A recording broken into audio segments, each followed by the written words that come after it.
할렐루야. 우리 살아계신 하나님을 찬양합니다. 높임 받기에 합당하신 우리 주 예수 그리스도를 높여드립니다. 오늘 3월 21일 도드림 주일 예배로 나오신 우리 모든 도드림 성도 여러분을 주님의 이름으로 축복합니다. 우리 옆에 계신 우리 가족들에게 이렇게 이야기했으면 좋겠습니다. 이렇게 축복했으면 좋겠습니다. 하나님은 살아계십니다. 할렐루야. 우리 다 같이 묵도하심으로 예배를 시작하겠습니다.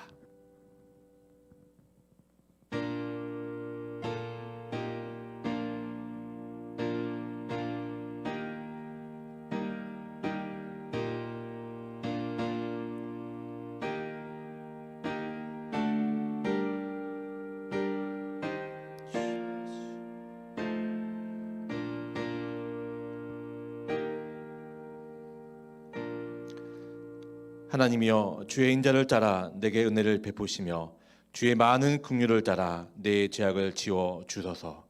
나의 죄악을 말갛게 씻으시며 나의 죄를 깨끗이 제하소서. 물은 나는 내 죄가를 아오니 내 죄가 항상 내 앞에 있나이다. 내가 주께만 범죄하여 주의 목전에 악을 행하여 싸우니 주께서 말씀하실 때에 의로우시다 하고 주께서 심판하실 때에 순전하시다 하리이다. 아멘. 의로우신 하나님을 찬양합니다. 오늘 이곳에 예수 그리스도 이름으로 구원의 은혜를 받은 주님의 자녀들이 거룩한 하나님 앞에 머리 숙여 싸우니 성령께서 각 심령 가운데 충만히 임자여 주시옵소서. 예배 모든 순서를 통해 하나님만 홀로 영광 받아 주시옵소서. 감사하며 살아계신 예수 그리스도 이름으로 기도합니다. 아멘.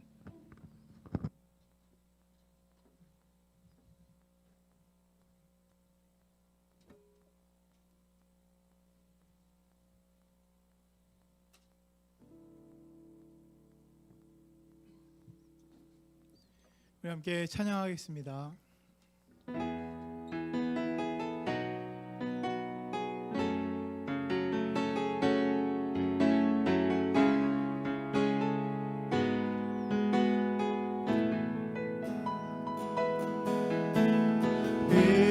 되신 주 어둠 가운데 비추사 내 눈 보게 하소서.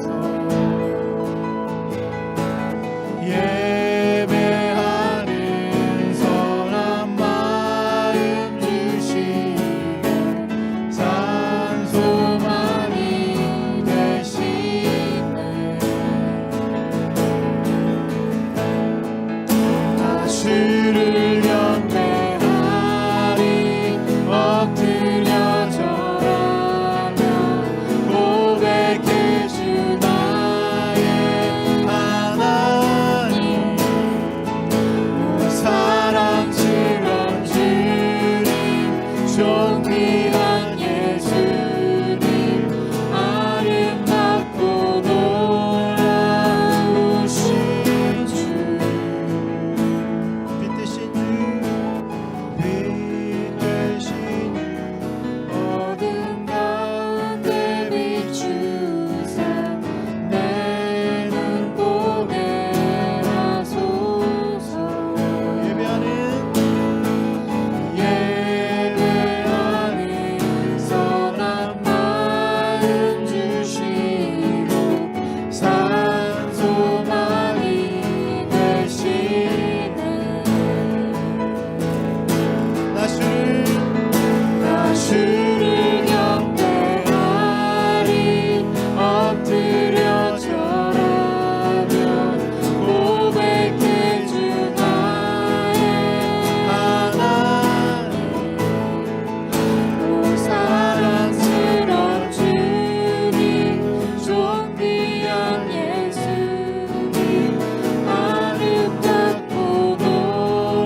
그의 소유 내가 어딜 가든지 날 떠나지 않죠. 내 일을 하시죠. 내 모든 생각도 아바라 부를 때 그가 들으시죠. 내 이름 아시죠. 내 이름 아시죠.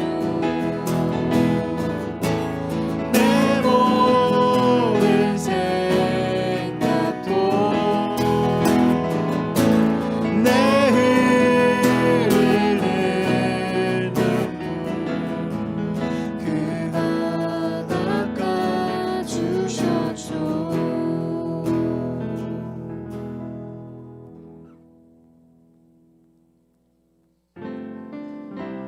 주님께서 십자가로 또 부활로 우리의 약한 심령을 새롭게 해주시고 우리에게 힘을 주실 줄 믿습니다. 우리 한 마음으로 주님 앞에 찬양할 때 우리 찬양을 받으시고 우리 모두에게 강한 능력의 역사를 허락하여 주실 줄 믿습니다. 우리 함께 같이 찬양하겠습니다. 약한 나로 가난한 날 부하게 눈먼 날 볼 수 있게 주 내게 행하셨네. 약한 나로 약한 나로 강하게 가난한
함께 사도신경으로 신앙 고백하겠습니다.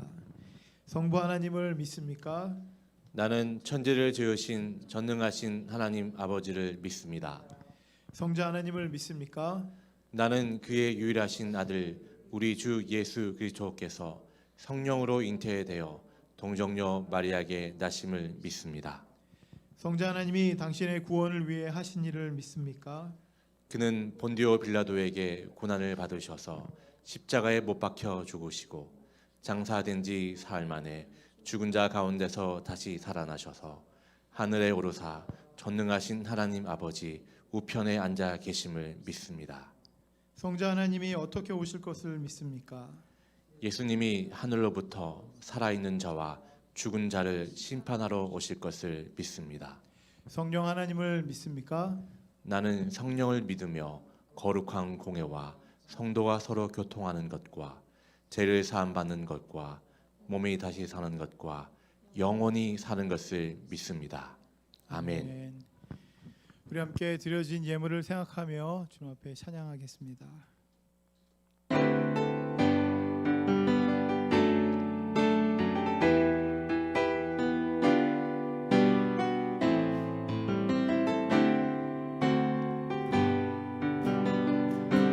주 없이 살 수 없네 죄인의 구주여 그 귀한 몸의 피로 날 구속하소서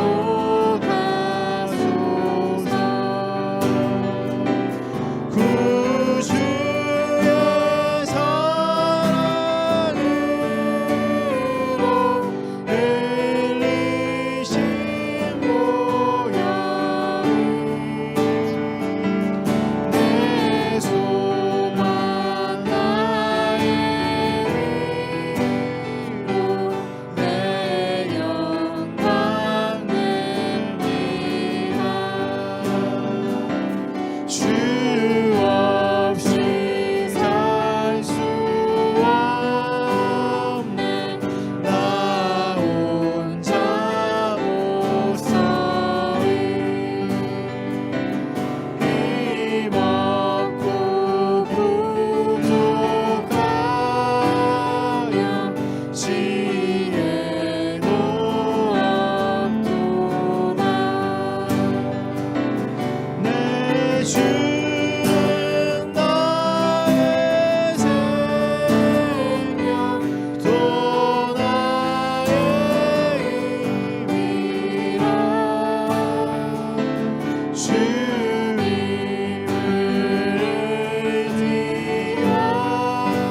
의지하여 지혜를 얻으리 주 없이 살 수 없네 주 없이 살 수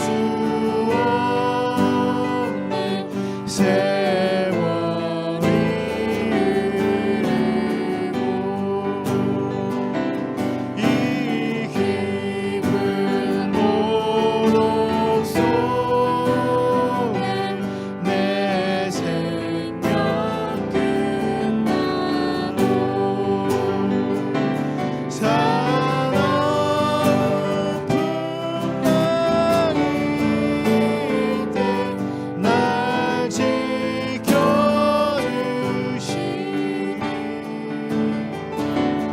내 곁에 계신 주님 내 힘이 됩니다.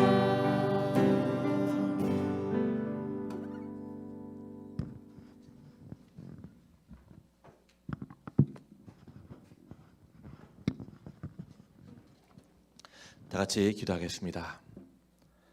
사랑의 하나님 감사합니다. 독생자를 세상에 보내주시고 우리의 허물과 죄악을 사하여 주시며 구속의 사역을 완성하기까지 보여주신 그 놀라운 사랑에 감사와 찬송을 올려드립니다. 이 사순절 기간 긍휼과 자비가 한량없으신 하나님 그 은혜에 감사하며 오늘 예배 자리에 나왔사오니 성령으로 저희들 가운데 임자여 주시고 또 우리 예배를 받아 주셔서 다시 한번 그처럼 말미암아 우리에게 임할 구원의 감격이 넘쳐나는 그런 예배 시간이 되길 소망합니다. 우리들이 예수님 당시 예루살렘의 어리석은 무리들 같이 되지 않기를 원합니다. 주님이 이 땅 위에 만 백성의 죄에서 구원하시기 위해 오셨음을 저희들이 잊지 않게 하여 주옵소서. 저희 마음 가운데 그리스도의 구원의 믿음을 주셔서 주님과 십자가를 함께 지고 주님의 길을 가게 하여 영생의 복을 얻게 하여 주옵소서. 이 사순절 기간에 저희들이 가장 낮은 자의 목소리로 기도하게 하여 주시고 가장 가난한 심정으로 주님을 부르게 하여 주옵소서. 나귀를 타셨던 주님의 겸비와 겸손을 저희들도 본받기를 원합니다. 이제까지 내 고집과 내 주장대로 살았음을 고백합니다. 내 교만이 형제를 멸시하며 내 독단이 나를 어렵게 하였던 것을 고백하며 주님을 닮아 진실한 사랑의 도를 행하는 우리 모두가 되게 하여 주옵소서. 성령의 그 능력으로 저희들을 모든 인격과 생각을 사로잡아 주시며 분열보다 일치와 갈등보다 화해를 상처보다 치유를 배우는 기간이 되어지게 하여 주옵소서. 사랑의 하나님, 주님의 핏값으로 세우신 저희 두드린 교회를 기억하시며 교회를 향한 편견과 세상의 질타 속에서 예수 그리스도의 복음을 전하기에 힘쓰는 그러한 교회가 되어지게 하여 주시고 또한 주님이 주신 사명을 잘 감당하여 주님이 주시는 능력으로 담대하게 승리하며 나가는 교회 되어지게 하여 주옵소서. 하나님의 사랑을 경험하고 우리들은 나는 죽고 예수 그리스도로 사는 삶을 살아가며 또한 사랑과 나눔과 베품의 사랑을 전하며 또한 그리스도의 향기가 나는 우리 모든 두드림 성도 되어지게 하여 주시옵소서. 오늘도 단위의 말씀을 전하시는 우리 목사님과 가운데 영육간에 강건케 하여 주시고 생명과 진리의 말씀이 선포될 때에 또 우리에게 소망과 능력이 되게 하여 주셔서 세상에서 빛과 소금의 역할을 잘 감당하고 하나님의 영광을 드러내는 우리의 삶이 되기를 원합니다. 또 예배를 사모하고 말씀을 사모하며 말씀이 기준이 되어 살아가는 우리가 되어지길 소망하며 오늘도 진심으로 드려진 예물들이 주의 나라와 영광을 위해 아름답게 사용되어지게 하여 주옵소서. 예배의 모든 시종을 주님께 맡겨드리며 살아계신 예수 그리스도 이름으로 기도합니다. 아멘.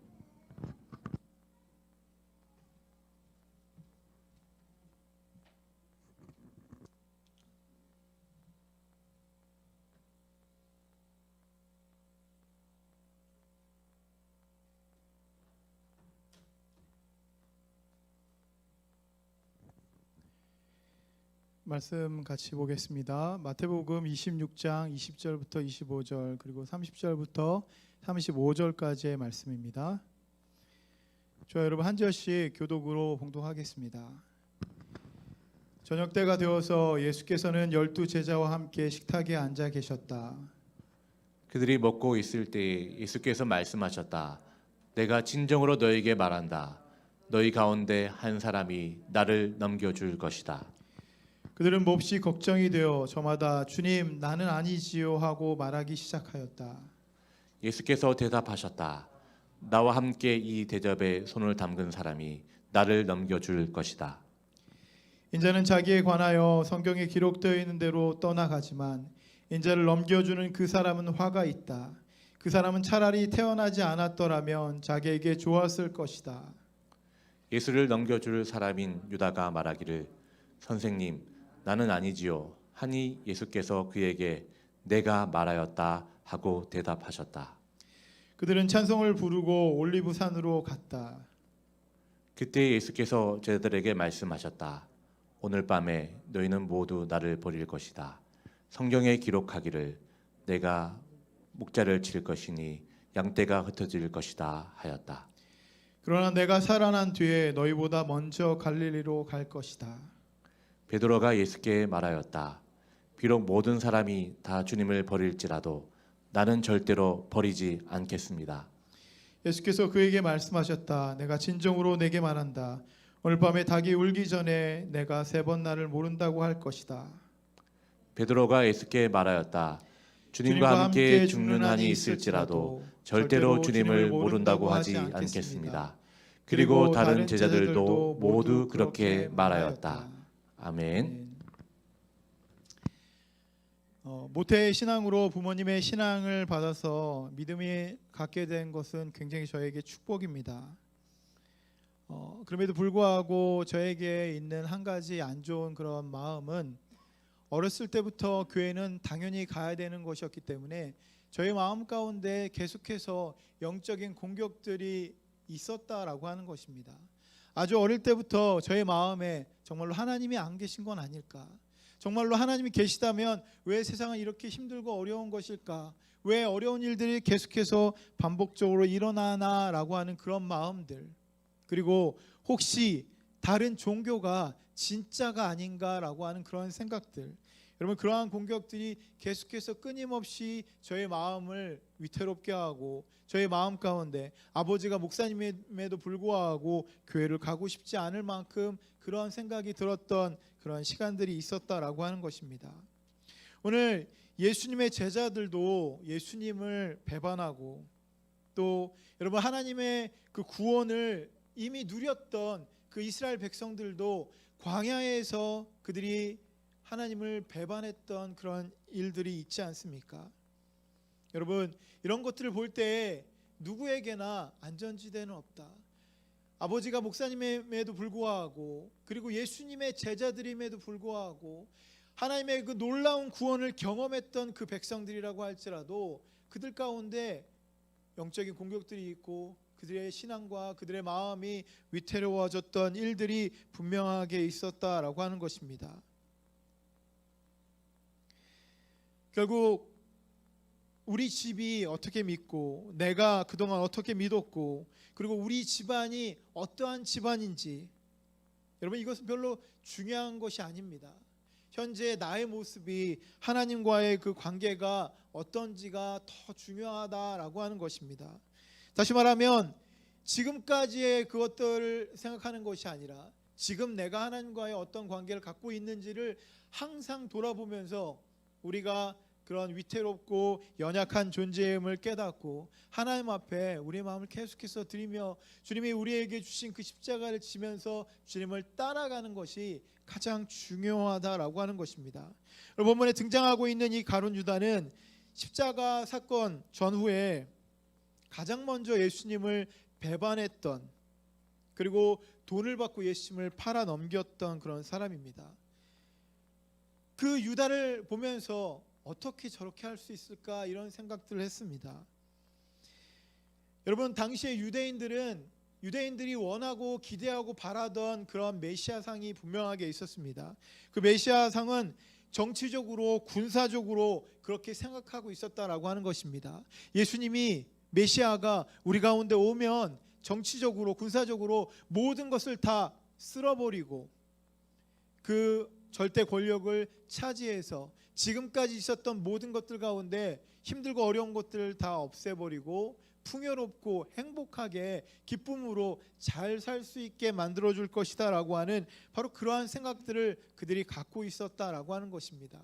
그동안 식민지에 그동안 너무나도 힘들고 어려운 외세의 공격 가운데 힘들고 어려웠던 그들의 마음에 하나님이 이 땅 가운데 메시아를 통해서 오면 그 모든 것이 역전되어서 누구도 자기들을 공격할 수 없고 또 모든 사람이 동일하게 행복을 누릴 수 있을 것이다라고 그렇게 생각했다라고 하는 것입니다.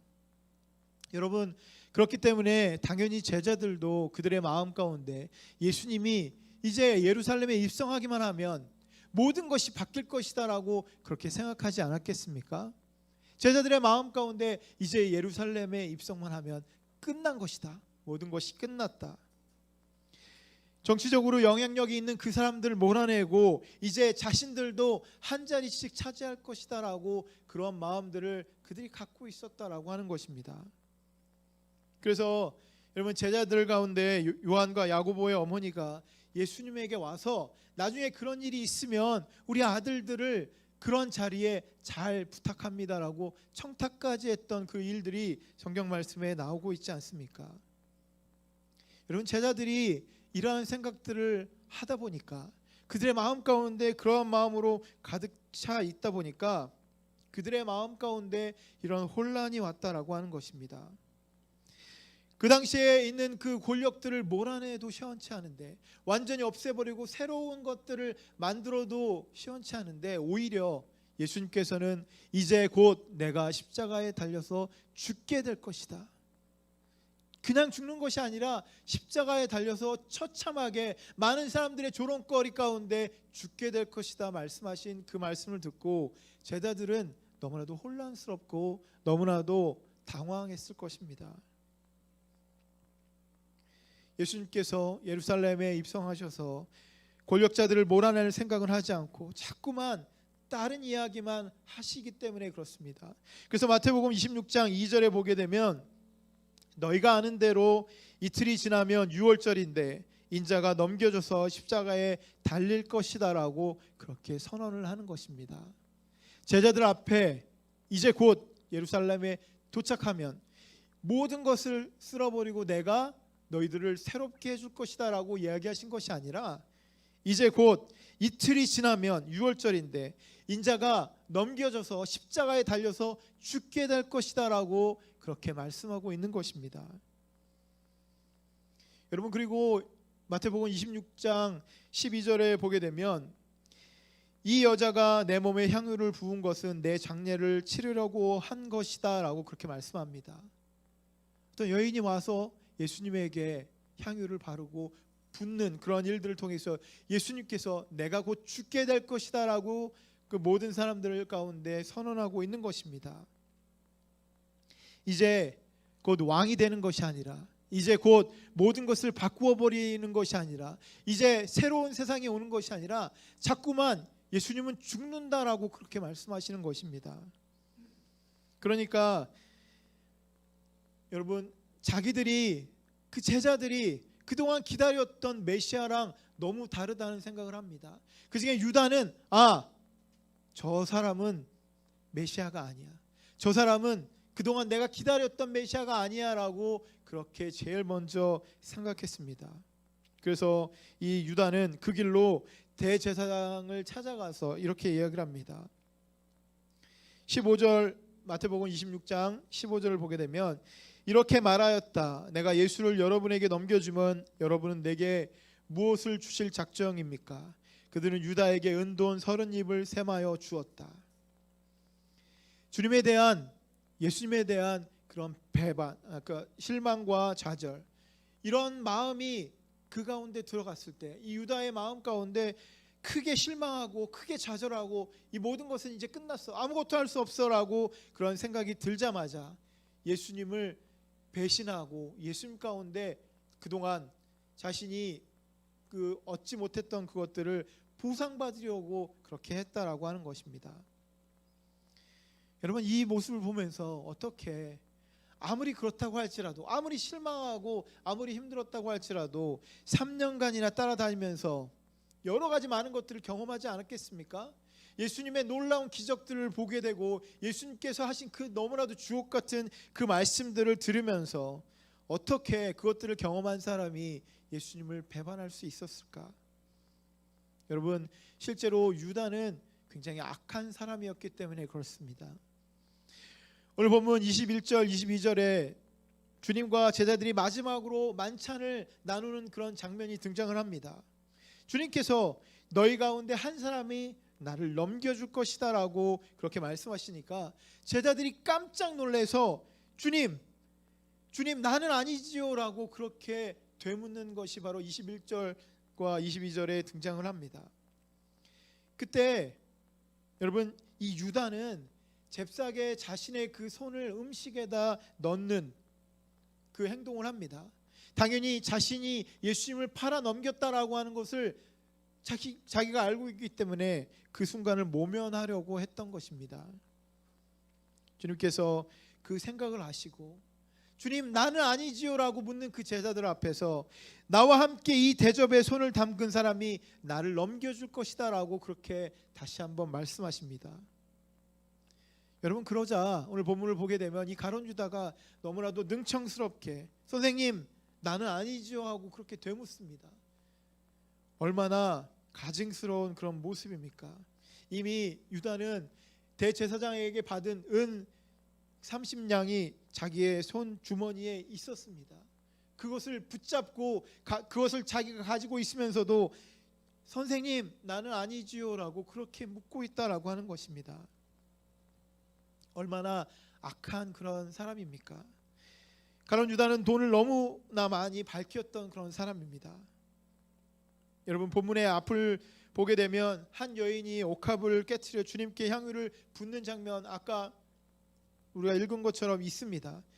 주님께서 죽게 되는 그 죽음을 예비하는 장면이 그 장면입니다.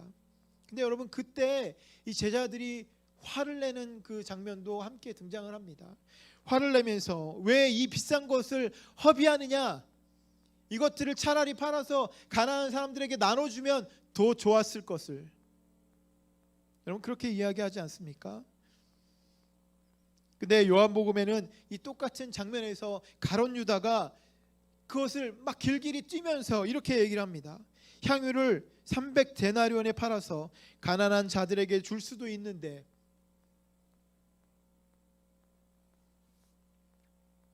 왜 이렇게 이것을 허비하느냐라고 그렇게 난리를 칩니다. 여러분 실제로 유다가 가난한 사람을 돕고자 하는 그렇게 이야기를 했지만 요한복음에는 그가 가난한 사람을 돕기는커녕 오히려 그것을 도적질하는 도적이다라고 그렇게 표현을 하고 있다라고 하는 것입니다. 그는 동계를 맡아서 관리하고 그것 가운데 조금씩 그 돈을 훔쳤던 그런 사람입니다. 근데 여러분 그 모든 제자들이 그것을 알지 못했습니다. 주님께서 너희 중에 나를 판다라고 했을 때 누구도 이 유다를 의심했던 제자가 없었다라고 하는 것입니다. 그만큼 이 유다는 돈을 사랑했었던 그런 사람. 그러면서도 불구하고 자신은 그렇지 않은 척, 자신은 예수님을 잘 따르는 척, 잘 믿는 척 그렇게 했던 사람이었습니다. 돈에 눈이 멀어서 3년이나 같이 따라다니고 그 많은 경험을 함에도 불구하고 예수님을 은 30에 팔아 넘길 수 있는 그런 사람이었다라고 하는 것입니다. 여러분 그 당시에 이 은 30냥은 노예 한 명을 팔 때 받을 수 있는 그런 돈이었습니다. 그러니까 여러분 얼마나 아주 싼 값에 예수님을 팔아 넘겼는지를 우리가 알 수가 있습니다. 노예 한 명의 값밖에 안 되는. 마태복음 26장 6절에 보면 그 여인이 예수님의 머리에 그 부은 그 향유가 은 300 이라고 하는 그 엄청난 그 금액을 가지고 있습니다.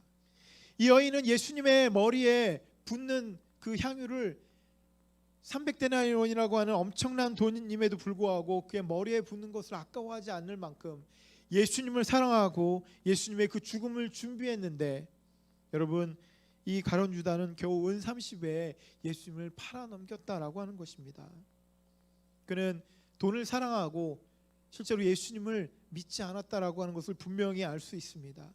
그는 예수님이 너희 중에 나를 팔 사람이 있다고 그렇게 이야기하자 다른 제자들은 불안하고 아쉬운 마음 때문에 주님 나는 아니지요 라고 그렇게 물어봤는데 이 가룟 유다는 뭐라고 얘기를 하냐면 선생님 나는 아니지요 라고 그렇게 물어봅니다.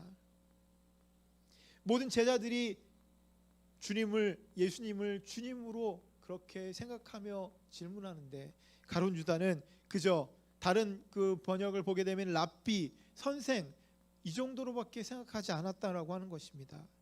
다시 말씀드리면 이 예수님을 진짜 메시아로 그가 생각하지 않았다는 것을 우리가 알 수가 있습니다. 여러분 그렇기 때문에 우리의 신앙 고백이 너무나도 중요하지 않습니까? 오늘 우리가 예배 때 신앙 고백을 했는데 우리의 신앙 고백이 너무 중요합니다. 오늘 우리가 한 그 신앙 고백 가운데 성자 하나님이 당신의 구원을 위해 하신 일을 믿습니까? 라고 질문했을 때 우리가 그는 본디오 빌라도에게 고난을 받으셔서 십자가에 못 박혀 죽으시고 장사된 지 사흘 만에 죽은 자 가운데서 다시 살아나셔서 하늘에 오르사 전능하신 하나님 아버지 우편에 앉아 계심을 믿습니다 라고 그렇게 고백하지 않습니까? 우리를 위해서 이 땅에 오신 것, 우리를 구원하여 주실 것, 그 사랑을 갖고 우리 가운데 오셔서 우리를 구원하실 것이다라고 고백하는 그 신앙 고백이 유다에게는 없었다라고 하는 것입니다. 우리가 이렇게 신앙 고백하는 이유가 무엇입니까? 그것은 내가 이것을 믿고 이 고백을 하고 있다라고 하는 그런 의미가 아닙니까? 우리가 이런 고백을 할 때 그냥 나는 교회 와서 그냥 앉아 있기 때문에 어쩔 수 없이 신앙 고백을 하시는 겁니까? 누가 보기에도 나는 예수를 믿는 척 그렇게 하고 계신 것입니까? 여러분, 제자 유다는 그렇게 예수를 믿는 척 했다라고 하는 것입니다. 아마 이 유다는 이미 예수님께서 말씀하신 그 말씀을 통해서 자신의 잘못을 뉘우치고 주님을 따르면서 회개할 그 시간과 그런 것들이 충분히 있었을 것입니다. 근데 유다는 그렇게 하지 않았습니다. 얼마나 악한 그런 마음입니까? 주님께서 제자들과 함께 마지막 유월절 저녁을 잡수시면서 내가 진정으로 너에게 말한다, 너희 가운데 한 사람이 나를 넘겨줄 것이다 라고 21절에 말씀하실 때 하나같이 주님 나는 아니지요 라고 확인했던 그 과정을 통해서 여러분, 결국 누가 예수님을 팔 것이다 라고 하는 것을 분명하게 밝히시지 않으셨습니까? 바로 이 유다가 주님을 팔 사람이라고 그렇게 지적당했음에도 불구하고 많은 제자들이 그때 아마 그것 때문에 자신은 아닐 것이다 라고 그렇게 안도하는 그런 시간이 있었다라고 하는 것입니다. 근데 여러분, 그 유다를 넘어서 나머지 11명의 그 제자들도 시간이 얼마 있지 않아서 오늘 밤에 너희는 모두 나를 버릴 것이다 라고 하는 이 충격적인 말씀을 31절에 그들이 듣게 되었다라고 하는 것입니다. 여러분, 오늘 밤이라고 하는 것은 몇 개월 지나서가 아니라 몇 주 지나서가 아니라 몇 시간 안에 이제 일어날 것에 대해서 예수님께서 예언하고 계신 것 아닙니까? 너희는 모두라고 하는 그 말에 12명의 제자들 중에 누구 하나도 그것에는 예외가 없다라고 그렇게 말씀하시는 것 아닙니까? 나를 버릴 것이다. 이 말은 제자들이 이제 예수님을 따라다니던 그런 생활에서 예전에 있던 생활로 다시 돌아갈 것이다 라고 하는 그런 표현이 아닙니까? 나를 버릴 것이다 라고 하는 그 표현은 지금까지 했던 모든 그런 결단과 그런 수고들을 다 포기하고 이제 예수님을 배반하겠다라고 하는 그런 표현이 아니겠습니까?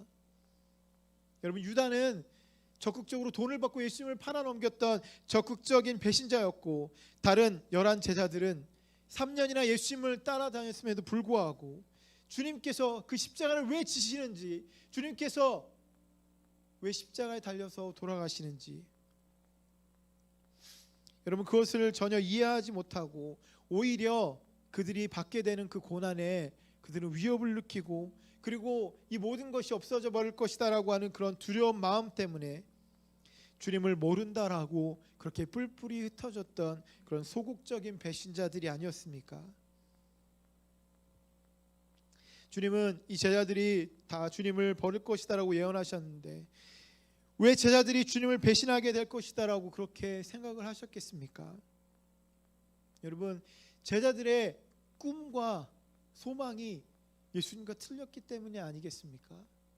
그들이 생각하는 것은 예수님이 예루살렘에 들어와서 모든 것을 다 뒤엎고 자신들도 한 자리 차지하고 정권을 새로 바꿀 것이다라고 생각했는데, 그들의 꿈은 바로 거기에 있었는데 예수님이 그들의 꿈을 이미 아셨기 때문에, 그것들이 다 틀리기 때문에, 그들의 꿈과 그들의 소망이 다 깨어져 버렸기 때문에 더 이상 나를 따르지 않을 것이다 라고 그렇게 생각하셨기 때문이 아니겠습니까?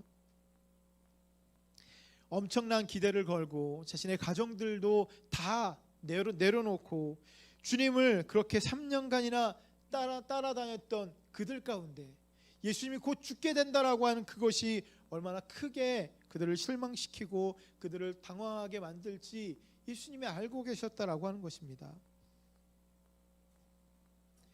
그리고 예수님의 그 십자가를 그들은 이해하지 못했다라고 하는 것입니다. 여러분, 그렇기 때문에 그들의 꿈과 희망은 완전히 산산조각이 났고 너무나도 무서우니까 그곳에서 예수님을 배반하고 도망갔던 것 아니겠습니까? 많은 사람들 앞에서 그리스도의 편에 서서 함께 죽을 그런 용기가 그들 가운데는 없었다라고 하는 것입니다. 그래서 예수님은 그들의 마음을 다 하셨기 때문에 너희들도 나를 다 버릴 것이다 라고 그렇게 예언하신 것입니다. 근데 여러분, 거기서 끝나지 않았다라고 하는 것입니다. 너희들도 다 나를 버릴 것이다 라고 거기서 예수님의 말씀이 끝나지 않았다라고 하는 것입니다. 예수님은 이런 뼈아픈 배신의 예고를 하고 32절에 이렇게 말씀하십니다.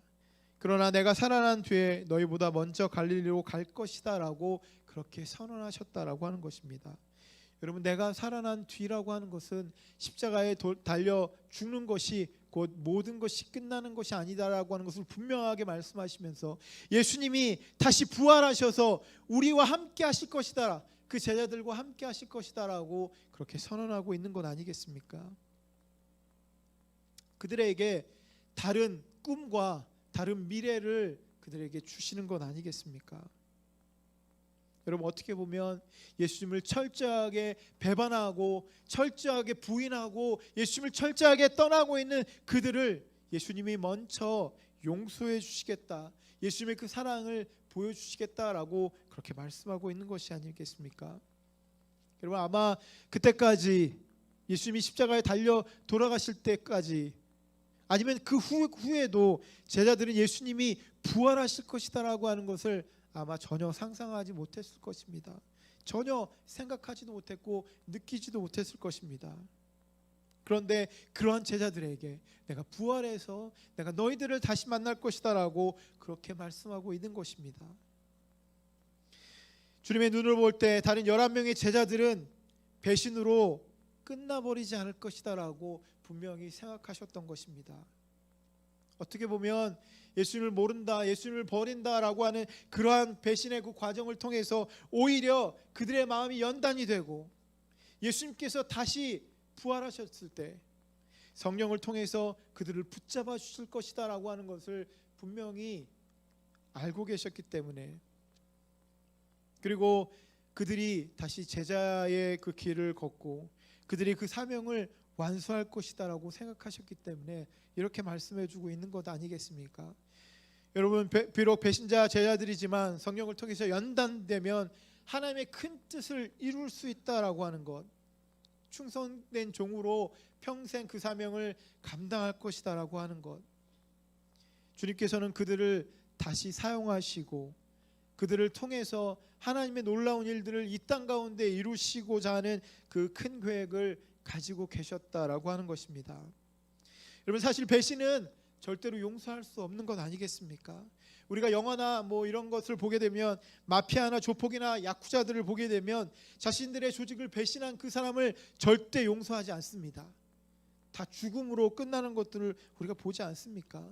친한 사람끼리 동업을 했다가도 한 명이 그 돈을 갖고 도망가게 되면 그 동업이 깨짐과 동시에, 여러분, 동업만 깨지는 게 아니라 그 사람과 그 사람의 신뢰가 완전히 깨어져 버리는 것 아니겠습니까? 여러분, 돈 갖고 도망간 그 동업자를 몇 년 후에 만나면 여러분 얼마나 그 마음이 안 좋겠습니까? 여러분, 그 사람을 만나서 그동안 힘들었지, 내 돈 갖고 치웠으니까 그동안 잘 살고 그랬지, 이제 내가 널 용서할게. 여러분, 이렇게 하는 사람이, 그런 경우를 제가 본 적이 없습니다. 배신한 후에 다시 화해하고 좋아지는 것들을 본 적이 없다라고 하는 것입니다. 여러분, 용서하고 자비, 사랑은 배신 후에는 절대로 성립될 수 없는 그런 말이 아니겠습니까? 그런데 주님께서는 그 배신자들을 다시 만나서 큰 사명을 다시 맡기시겠다, 그렇게 말씀하십니다. 여러분, 이 세상에 이 어부 출신의 이 제자들 말고 사람이 없습니까? 날 배신했어? 너 이제 끝이야. 더 좋은 사람들을 내가 선택해서 그들에게 이 사명을 맡길 거야 라고 그렇게 하시는 것, 아마 이게 더 일반적인 그런 모습이 아니겠습니까?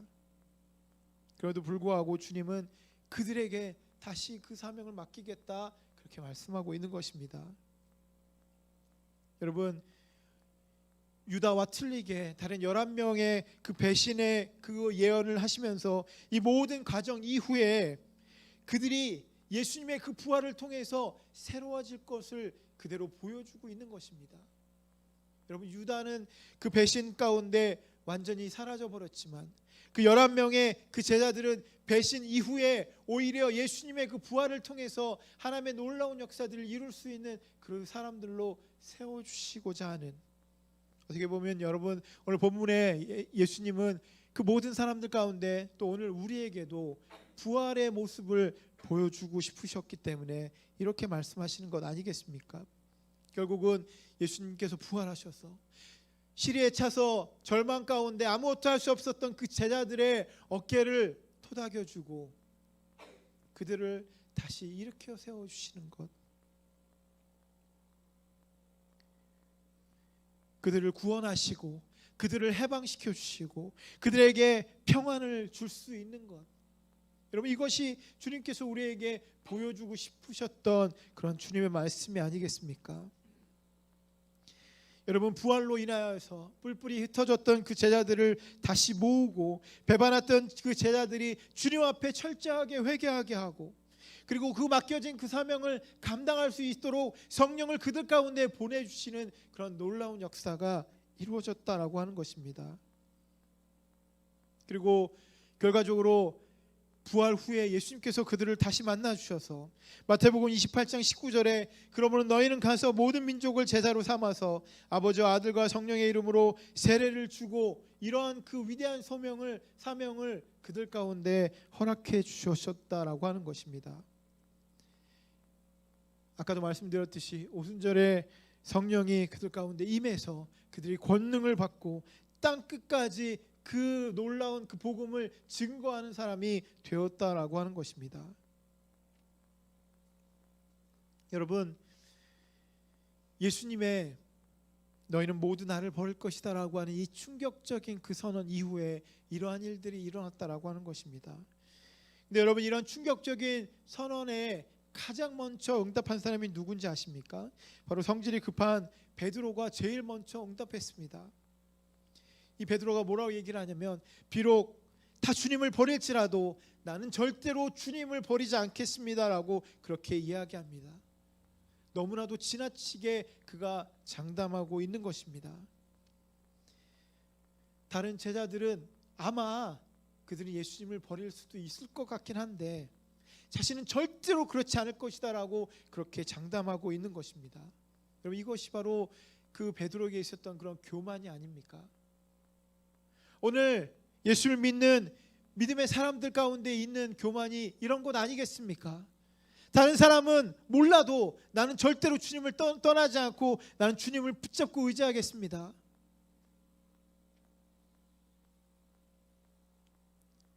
여러분, 이것이 얼마나 큰 교만인지 주님께서 그 베드로에게 분명하게 말씀해 주십니다. 여러분, 인간이기 때문에 다른 모든 사람들, 제자들이 예수님을 버린다고 하면 당연히 베드로도 예수님을 버릴 수 있다라고 하는 생각을 그가 가져야 되는데, 자신은 예수님이 그렇게 말씀했다고 해도, 자신은 다른 제자들이 다 버린다고 해도 나는 초인간적인 그러한 마음을 갖고 내가 주님을 버리지 않겠다. 여러분, 이것이 얼마나 큰 교만입니까? 주님은 분명하게 너희 모두가 나를 버릴 것이다 라고 그렇게 말씀하셨는데, 그 중에 베드로는 예외다라고 그렇게 말씀해주지 않으셨는데 자기는 예외라고 그렇게 이야기한다라고 하는 것, 여러분, 오히려 주님의 말씀을 아무것도 모르면서 그렇게 얘기하지 마십시오라고 그렇게 평가절하하는 그런 모습이 아닙니까? 얼마나 교만한 그런 마음입니까? 여러분, 우리에게 혹시 이러한 마음들이 있습니까? 우리는 부족하고 연약해서 매 순간순간 영적인 공격들이 들어오게 되고 하나님을 믿는 그 믿음이 흔들리고 위태로워질 때가 분명하게 있는데도 불구하고 나는 괜찮다, 나는 주님을 버리지 않을 것이다. 주님이 나에게 나를 붙잡으라고 그렇게 분명하게 그렇게 음성을 주시는데도 불구하고 나는 절대로 그렇게 하지 않겠습니다라고 그렇게 말하는 그러한 모습이 우리 가운데 있지는 않습니까? 여러분, 이렇게 장담한 그 베드로가 오늘 밤에 닭이 울기 전에 내가 3번 나를 모른다고 할 것이다 라고 예수님의 그 말씀을 듣습니다. 여러분, 유대에서 닭이 우는 시간을 저녁 12시부터 새벽 3시까지로 그렇게 이야기합니다. 근데 3번이라고 하는 그 3이라고 하는 그 숫자는 하나님의 완전 숫자입니다. 그 몇 시간 안에, 겨우 3시간 안에 3번이나 나를 모른다고 부인한다라고 하는 그것은 너는 누구보다도 완전하고 철저하게 나를 부인하고 배반하게 될 것이다 라고 그렇게 예언하고 계신 것 아닙니까?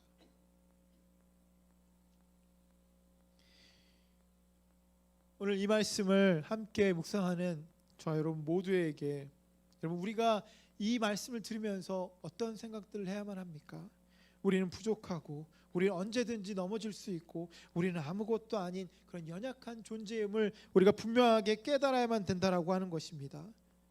다른 이 제자들처럼 우리는 예수님을 부인하고 우리는 넘어질 수밖에 없는 그 나약한 존재임을 우리가 인식해야만 된다라고 하는 것입니다.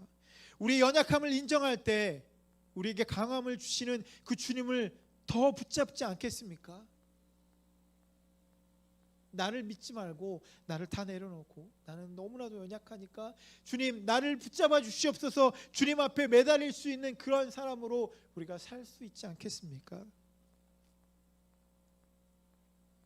12제자 한 사람도 예외가 없이 다 예수님을 버렸다라고 하는 그 사실을, 그 성경을 통해서 우리에게 보여주는 이유가 무엇입니까?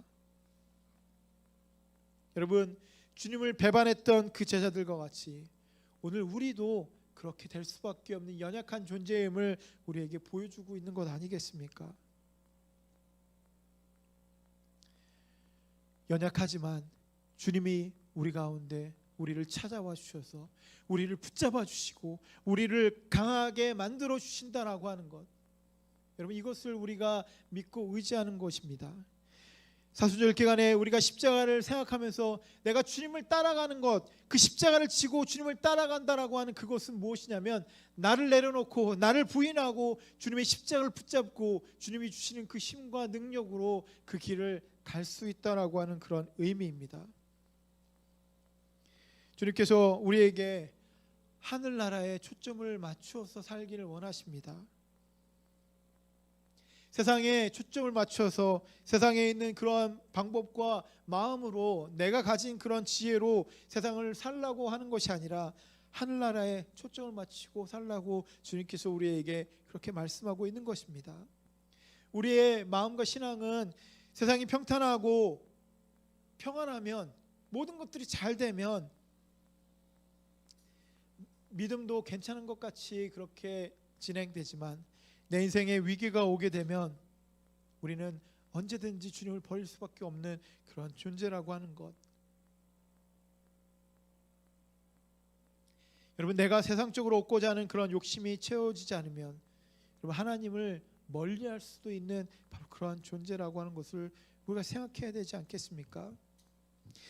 예수님을 믿는다라고 하는 그 이유로 직장에 취직이 되지 않거나 예수를 믿는다고 위협을 준다고 하면 믿음을 포기할 수도 있는 그런 일들이 우리 가운데 일어나지 않습니까?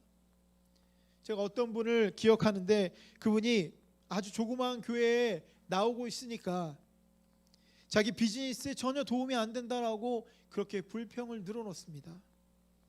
그래서 그분과 제가 잠깐 얘기할 때 조그만 교회에 나와서 비즈니스가 안 되는 것이 아니고 주님 앞에 손을 들고 그 모든 것을 다 맡겨드리는 것이 더 중요할 것 같다라고 그렇게 이야기했습니다. 근데 그분이 결국은 그것 때문에 그 교회를 떠나서 큰 교회로 옮기는 그 모습을 보게 되면서 저의 마음이 굉장히 많이 안타까웠습니다.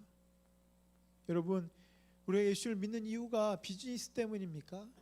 우리가 예수님을 따르고 의지하는 것이 나의 모든 행복과 나의 모든 그 기쁨을 위해서 그렇게 믿습니까? 여러분, 내가 힘들고 내가 어려워도 주님이 나를 구원해 주실 그 모든 영광을 나에게 주시고 주님의 그 사명을 우리 가운데 주셨기 때문에 우리가 그 주님의 사명을 따르면서 주님 앞에 나아가는 그런 삶 가운데 있는 것 아니겠습니까? 근데 우리는 우리 앞에 있는 이익 앞에 주님을 헌신짝처럼 그렇게 버리고 내팽개칩니다.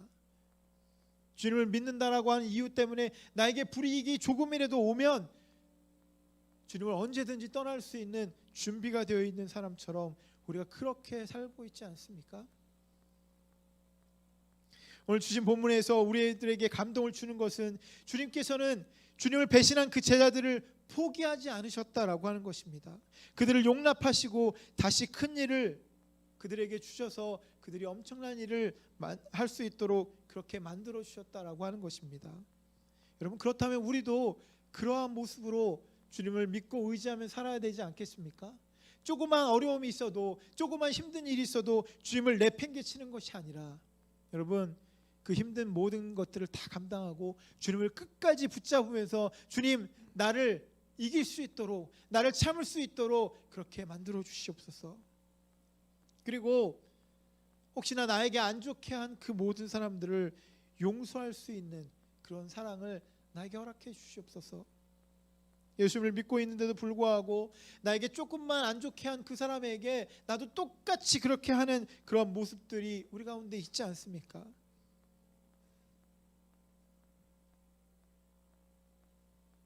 주님이 우리를 버리지 않으신 것처럼, 주님이 이 제자들을 버리지 않으신 것처럼 우리도 우리 주위에 나를 힘들게 하고 나를 어렵게 하는 그 사람들을 버리고 그 사람들을 완전히 없애버리는 그런 것이 아니다라고 하는 것입니다. 여러분, 내가 지금 속상한 것들, 내가 지금 마음이 아픈 것들, 그것에만 몰두하는 것이 아니라 주님이 나에게 맡겨주신 그 사명, 나에게 안 좋게 하는 그 사람이라고 할지라도 그 사람을 포용하고 사랑할 수 있고, 그 사람을 받아줄 수 있고, 그 사람을 주님 앞에 올려드릴 수 있는 그런 마음들, 여러분, 이것이 우리에게 필요한 것이 아니겠습니까? 그래서 나를 힘들게 한 그 사람이 다시 일어설 수 있도록, 다시 주님께로 올 수 있도록, 다시 주님의 놀라운 역사를 감당할 수 있게 할 수 있도록, 여러분, 우리가 그런 힘이 돼야 되지 않겠습니까? 하나님 앞에 우리가 할 수 있는 기도가 돼야 되지 않겠습니까? 여러분, 이 모든 것들이 어떻게 보면 진정으로 십자가를 지고 주님을 따르는 사람의 모습이다라고 하는 것입니다. 주님께서는 오늘 이러한 마음을 가지고 여러분들에게 그렇게 말씀해 주고 있는 것입니다. 우리 모두가 연약하고 부족하지만 주님을 붙잡고 의지함으로 이러한 일들을 다 감당하면서 주님이 주시는 그 놀라운 그 사명으로 하나님의 놀라운 영광 가운데 참여할 수 있는 저 여러분 모두가 되기를 예수님의 이름으로 축원합니다. 우리 함께 같이 기도하겠습니다. 아직도 세상에 힘들고 어려운 일들이 많이 있습니다. 그 힘들고 어려운 일들 때문에 우리의 마음은 여러 갈래로 많은 불안하고 너무나도 힘들고 어렵습니다. 어디에 이야기할 수도 없고 주님 앞에 나와서 기도하기도 너무나도 어려운 일들이 우리 가운데 너무나도 많이 있습니다. 주님, 그 모든 상황 가운데 우리를 찾아와 주셔서 우리를 붙잡아 주시고 우리를 일으켜 세워 주셔서 우리가 주님의 그 사랑과 주님의 그 능력을 받아 이 세상 가운데 그 십자가를 지고 복음을 전할 수 있는, 하나님의 사명을 감당할 수 있는 그런 사람들로 우리 모두를 세워주시고 인도하여 주시옵소서. 주님께서 꼭 그렇게 우리를 붙잡아 주실 줄 믿사오며 우리 살리신 예수님의 이름으로 간절히 기도드렸습니다.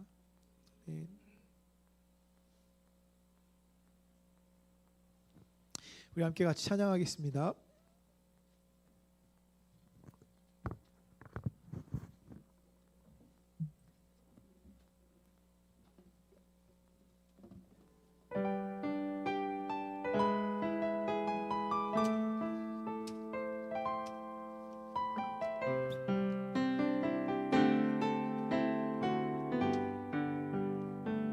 십자가 그 사랑, 십자가 그 사랑, 멀리 떠나서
주의 자녀라 지나간 일들을 지나간 일들을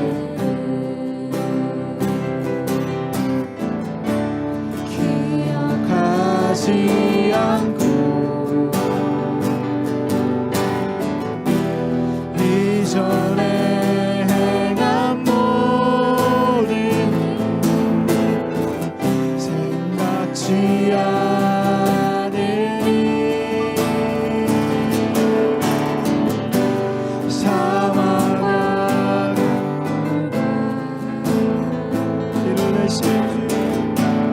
길을 내시는 주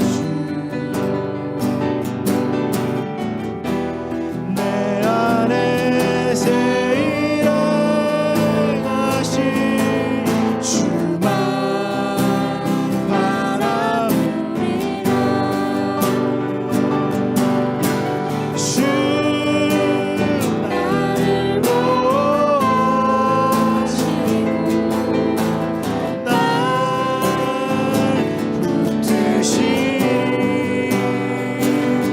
나는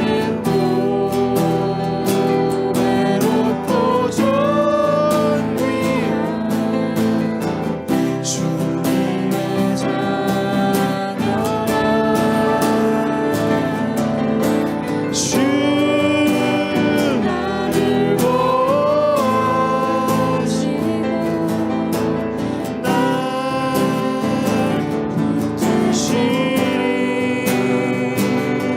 나는 외롭고 존귀한 주의 자녀라. 우리 시간 함께 같이 기도하겠습니다. 기도할 때 말씀을 생각하고 주님, 내가 주님을 붙잡기를 원합니다. 주님만 붙잡기를 원합니다. 주님 앞에 나의 모든 것을 올려드리길 원합니다. 나를 불쌍히 여기시고 나를 붙잡아 주셔서 주님의 자녀로 살 수 있도록 인도하여 주시옵소서. 시간 다 같이 한 목소리로 주님 앞에 같이 기도하겠습니다.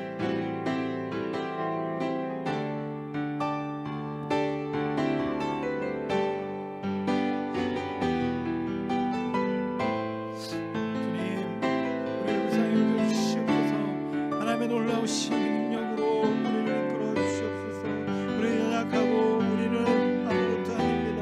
우리는 매일매일 쓰러지고 매일매일 하나님의 뜻 가운데 살지 못합니다.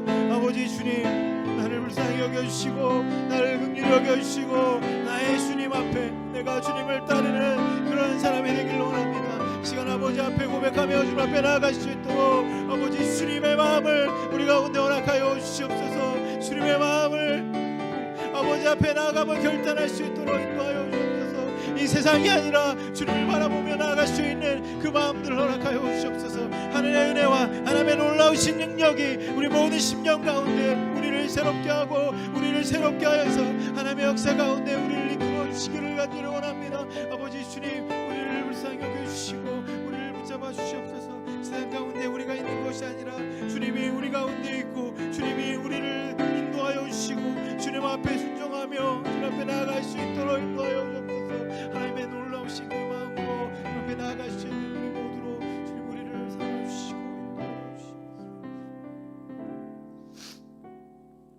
아버지 주님, 세상은 날이 갈수록 어려워져 가고 많은 사람은 주님이 없다고 그렇게 이야기합니다. 그러나 주님은 오늘도 살아계셔서 우리 가운데 찾아와 주시고 우리를 만져주시고 우리를 붙잡아 주시는 줄 믿사오니 연약하고 부족한 우리의 모든 마음들을 주님 앞에 올려드리고 주님이 주시는 강건함으로 주님이 주시는 그 힘으로 주님 앞에 나아갈 수 있도록 우리를 인도하여 주시옵소서.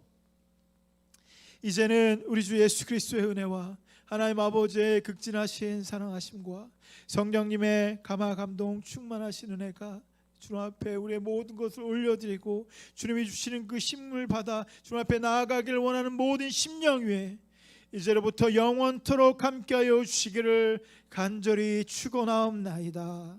아멘.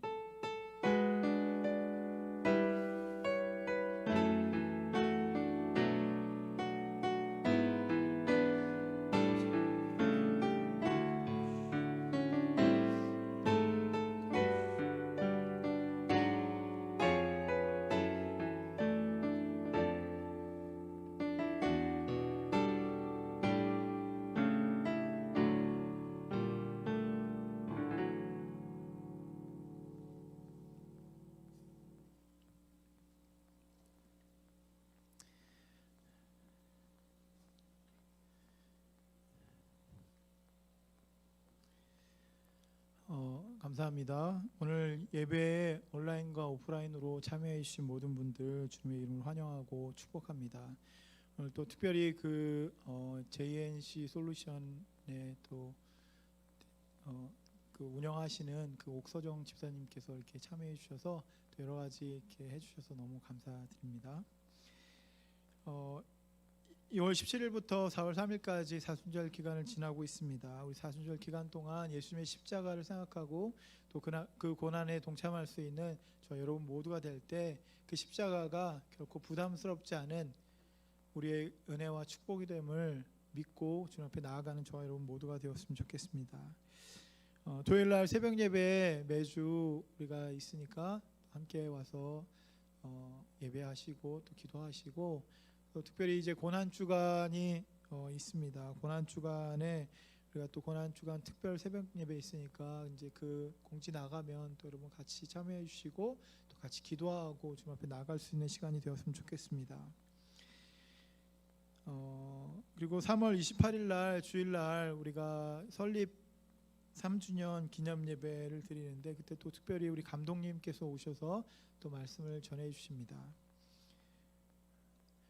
오늘 또 온라인으로 우리 주일학교 예배 드렸고 이따가 8시에 또 학생부 모임이 있으니까 같이 참여해 주시고 이렇게 해 주시면 감사드리겠습니다. 그리고 다음 주에 우리가 그 세금 보고하는 거 제가 따로 개인적으로 이렇게 연락을 드릴 테니까 그 시간에 맞춰서 이렇게 오시면 될 것 같습니다. 한 주간 잘 지내시고 또 다음 주에 또 만나도록 하겠습니다. 감사합니다.